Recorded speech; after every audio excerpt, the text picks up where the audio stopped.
first. Thank you. I'm going to invite some of the members of the cast to come up.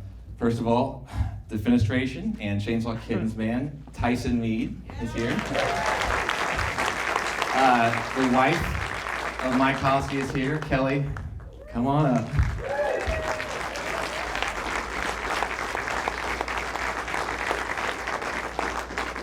Doctor Phil Riley, Smiley Riley.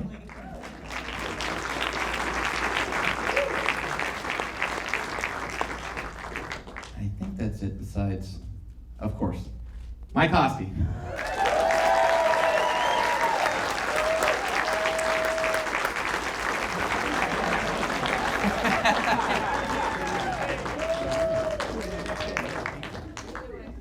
Curtis, can you run that, please?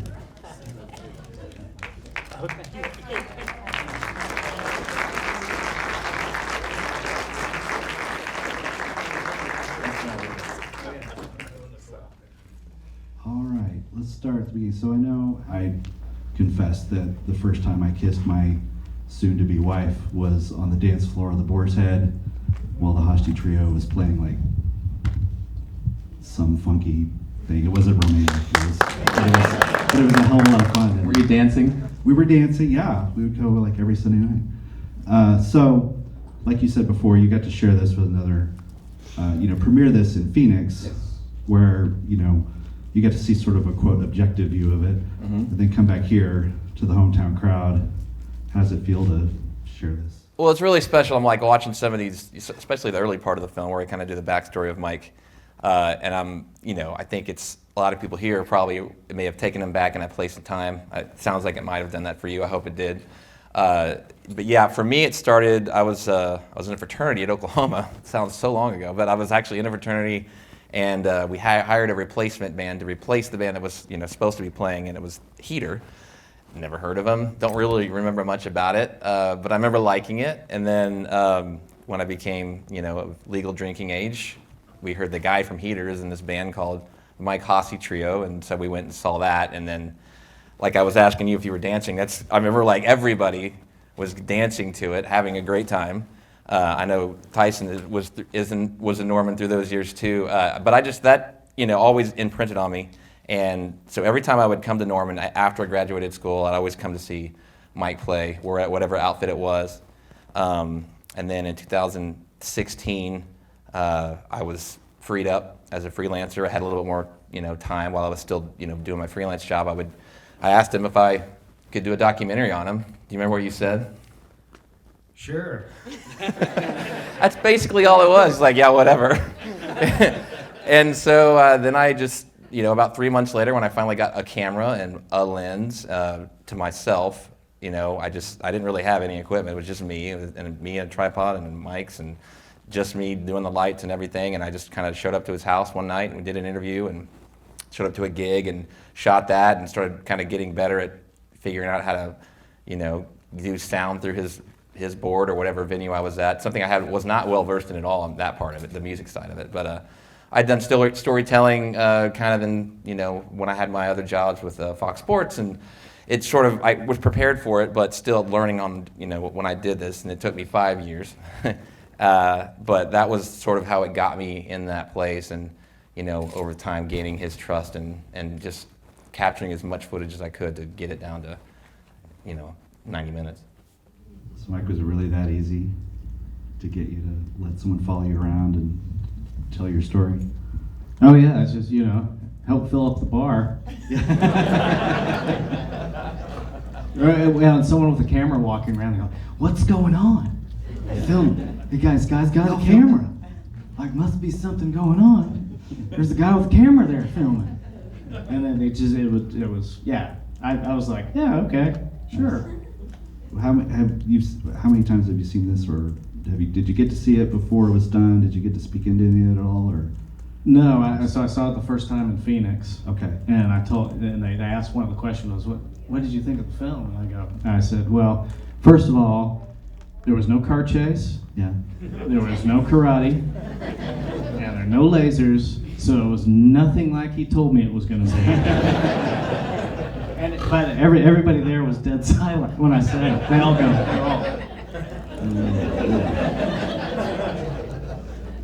like they're taking notes. This is the first time I've seen it. This is the first time you've seen it? Yes. What are your thoughts? Oh, I'm sorry. I was a little nervous to see Yeah. it. Well, because Fitz has been coming by, like he just pops in. He's like, "Hey, I'm gonna come by. We're gonna talk, hang out." And I go, "Yeah." And I would give him some old videotapes or something. But up until today, I had not seen anything but the trailer. Yeah. So I think it turned out really well. Good. Congratulations. What question? What do you guys want to talk about? What questions do you have? Anybody? Just put your hand up. They're scared to ask Yeah. questions. Don't be scared. Could we purchase this documentary? Yeah. What's the plan? Well, we're still really early in that process. Thank you for being in the film, by the way. You guys made a cameo with their Hosty shirts on. There's the loyal guys high-fiving. No, this is actually, deadCenter does something really nice for filmmakers. There's a distribution forum. We got to speak with some of those people on kind of similar, different ends of that. I've talked to a few that have been interested, but nothing is signed or set up or anything, and that's what these film festivals are for. This, like I said, the only second film festival we've been in. And so this is early part of the process, but I hope someday we can get it out to the masses because the masses need to know about Mike Hosty. Yes, they do.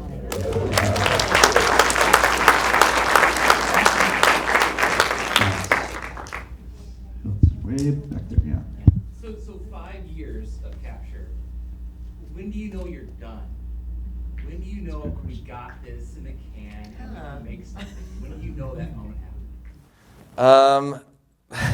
I think I remember about 3.5 years into it, I thought it was a pretty good film. Wasn't 100% sure that it was ready though, and I needed to get a different perspective, and I sent it to a really good filmmaker, a friend of mine, Keith Maitland, who was a huge advisor on this and a kind of a cheerleader. He's had a few films here too. Yeah, I think he's had 2 at least. He did Dear Mr. Brody, which is currently being distributed right now, and he also did Tower, which is a documentary about the shootings and the victims at the UT shootings in 1966. And he was one of those people that I'm like, this better be good if I'm going to send it to him.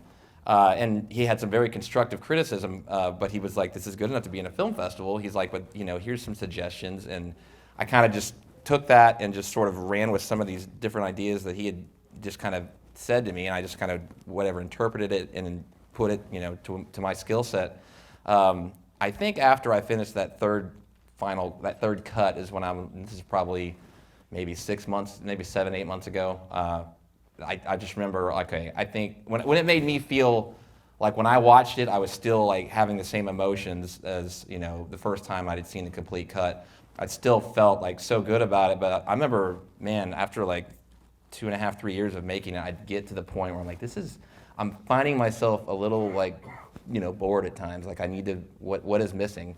And that's when I started asking Mike more questions about his family, and that's when it started coming together, piecing that puzzle together.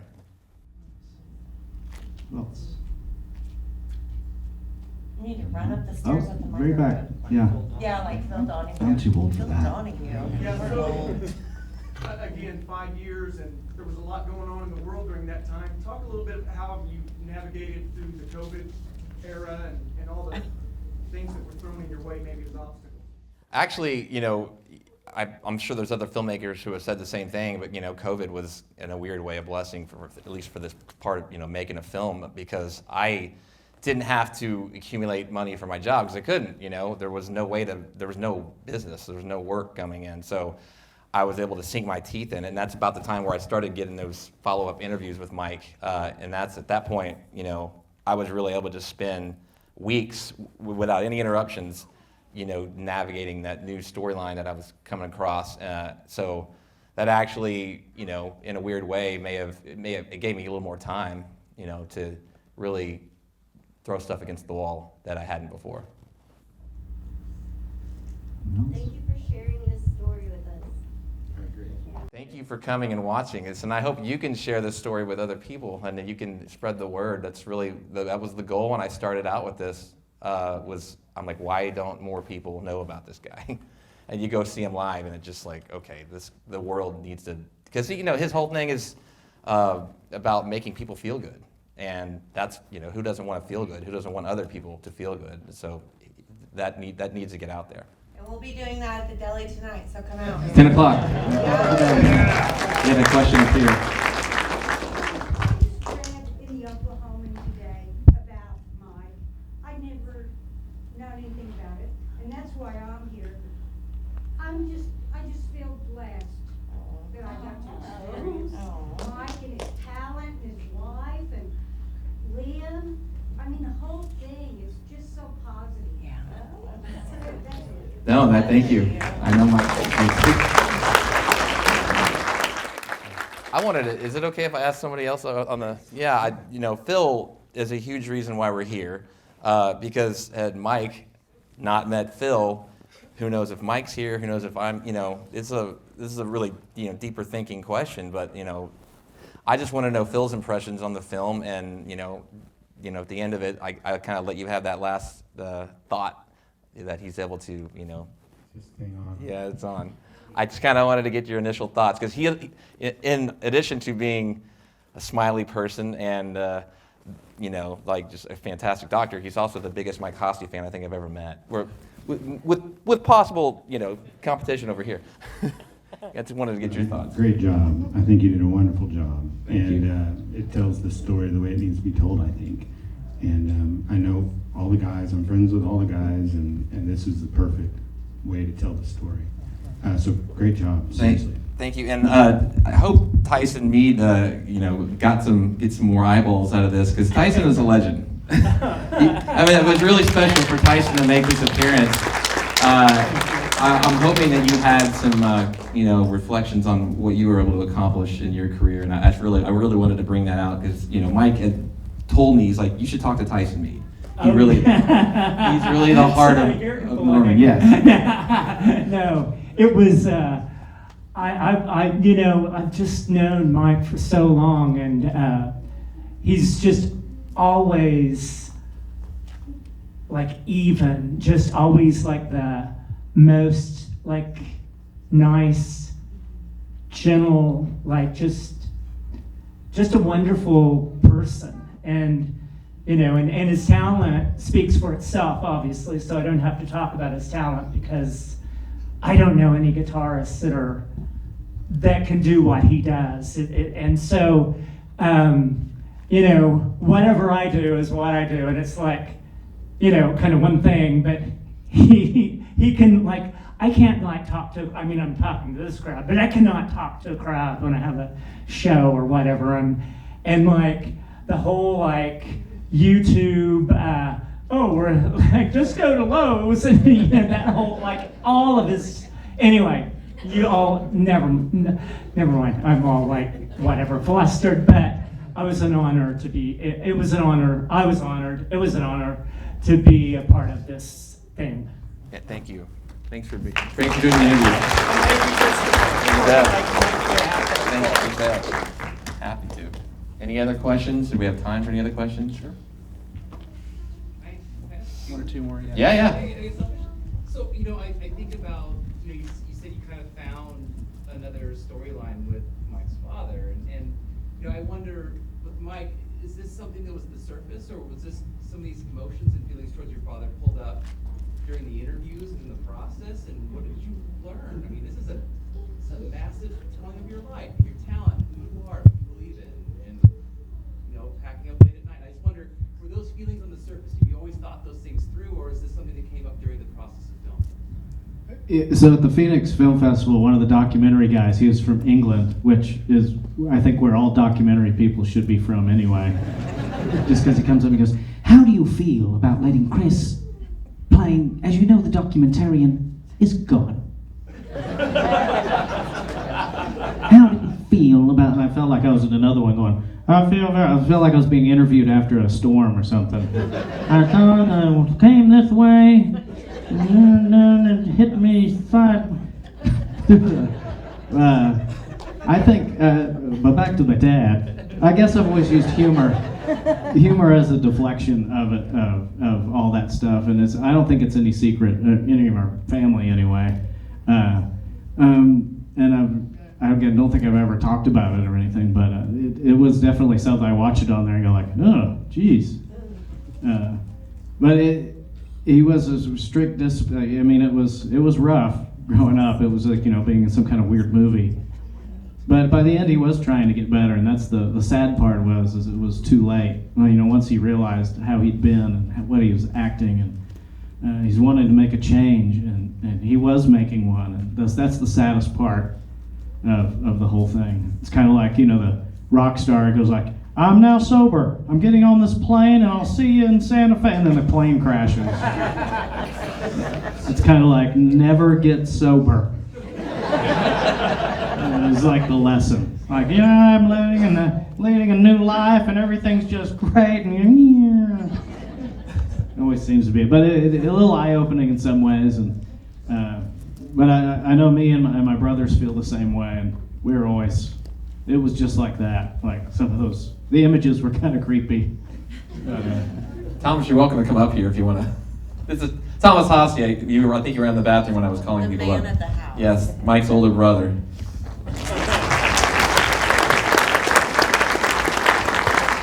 I'm sure you have some thoughts on initially. After having a dad like that, it's like we're fearless. What do you fear? Yeah. So I'm glad Michael didn't have to bear as much of the brunt of that from him. And the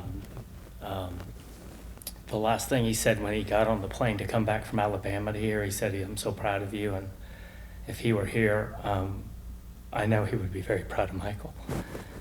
And he said for us to always find our passion. And so because Michael has found it with music and me with the law, I know he would be so proud of us and proud of Patrick in Kansas City. And Michael always jokes that he's trapped between a lawyer and a banker.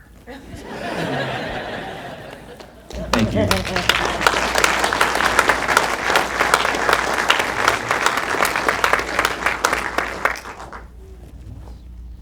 Yeah? And Hosty, I just want to say for sure, over the years knowing you, I think you're pretty humble. You're very kind. I had no idea a lot of the things that we heard today, and it's just inspiring. And I guess I just want to know, at the end of the day, how do you feel about everything today moving forward? Everything from today, what we saw, what you want to give back to your fans? It's just when I watch those things about again the operation, it's just like having a gift of being able to do something and give to somebody is like the only skill I have is getting up there and being a goofball and making people laugh, like or making some weird noise and people smile. And for me, that's always been the biggest attraction for me, is just to being able to continue to do that and have people. I mean, a lot of people are like, gotta get that record deal. Hey, you got numbers on Spotify. Or like, oh, you're not on the big stage of Norman Music Fest. You're on the small stage. It's like a George Carlin skit. Like, you could be on the main stage, but you're on the side stage. And to me, it's like I don't care what I'm on as long as there's people there. And like you guys, the only reason I have a career is for all of you coming out and seeing it. And I'm blessed as well because I know all of your names. I know who you are. I know somebody's pointing out to Kelly. I go like, well, there's Maverick right there, and there's Cammy, and there's right over there, and there's Diz, and Yukon. She brought her mom. Rita's right there. I can go through the entire, and I don't think a lot of people who play music can say they know all their fans, so I guess there's an advantage of not being well known.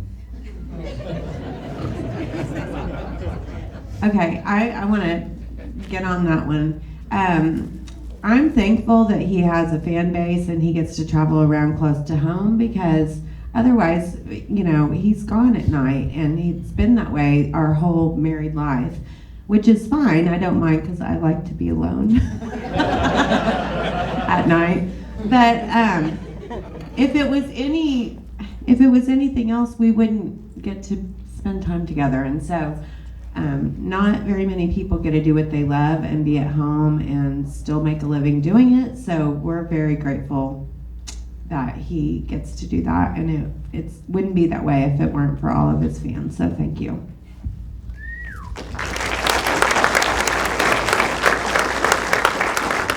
Anybody else? Any more questions? Yeah. Are you working on anything new, music-wise, like right now? Well, Liam says I need to do an indie rock country album. He goes, indie rock country album? Nope. Hey, look, come on. And the other thing that I was working on was it should be out real soon. I've been working with a great artist from Bond.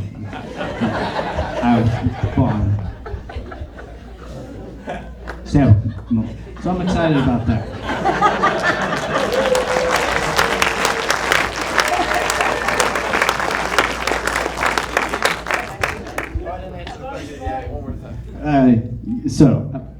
No. What a group. Yeah, I am. I have some stuff set up at home, and I got like a weird sampler, and I've been making beats and doing weird stuff where everybody looks at me like I'm crazy. Gonna come out.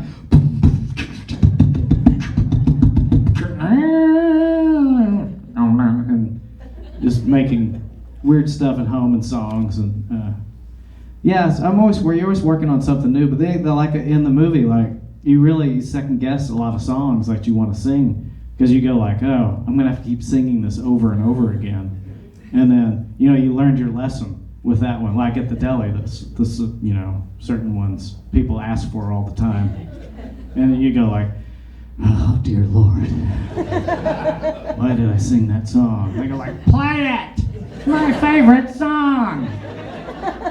Play it! Yeah, like, I don't know, play it. So you got to be careful. I think of a bunch of songs. We just went on a road trip, and when I'm in the van by myself, I think of songs and sing. And finally, Kelly, this trip, she goes, just wanted me to be quiet. I gotta go back to sleep. But I think of songs all the time, little things, and you think they're real great, but you listen to them. I record them on my phone, and I'll listen to it later and go like, oh God, this is terrible. Or a lot of them are like, I'm just driving on, hey, I'm gonna sing a song, all like that. But you're always working on something new, but you always second guess it and wonder if anybody, and then about getting people together. Before the pandemic, I was trying to do a rockabilly album with an upright bass and a drummer, and had all these rockabilly songs, but the pandemic came, and the drummer can't be around people at all, so so we just didn't do it, and that was 3 years ago, and a rockabilly, and then weird stuff. I mean, unless you guys have enough. Did you have a question? Sure. I'm curious, is this the largest sober crowd you've ever worked? Yes. No, I played the Easter egg hunt at Scissortail Park. And They weren't sober. no, they were sober. They were Methodists. Torres tailgate. I just want to take just a second before we get kicked out of here. There's so many friends and family that showed up on really both our sides. This is definitely the first time that my mom has ever come to see me show a film at a theater. Just friends of the family. Elaine Ricks is here, the Ricks family. My brother over here helping me out with the camera. My girlfriend is here. Just so many friends that I had in college that all showed up. One of my best friend in the world, Josh Deal, is here. He designed the poster. And why don't you go ahead and tell us who all's here from the Hosty side? My Aunt Marianne, my mom has a sister and a brother, and my Aunt Marianne sitting next to my son Tommy there. My Aunt Marianne's here, and then my daughter Violet, and then Dana Hosty, and then Nick and Noah couldn't be here, and Patrick's in Kansas City. But we really appreciate Aunt Marianne coming in from Austin. So thank you. You bet, and definitely don't want to forget my brother's wife Stephanie and his son Connor. Yeah, well, no, and there was an F-bomb in this movie, and I was a little scared about that, but I'm glad we had some ears covered, hopefully. But anybody else, any questions before we get kicked out of here? The sister's here, by the way. Thank you for coming. Thanks, scanning the audience, remember. Okay, Thank you so much.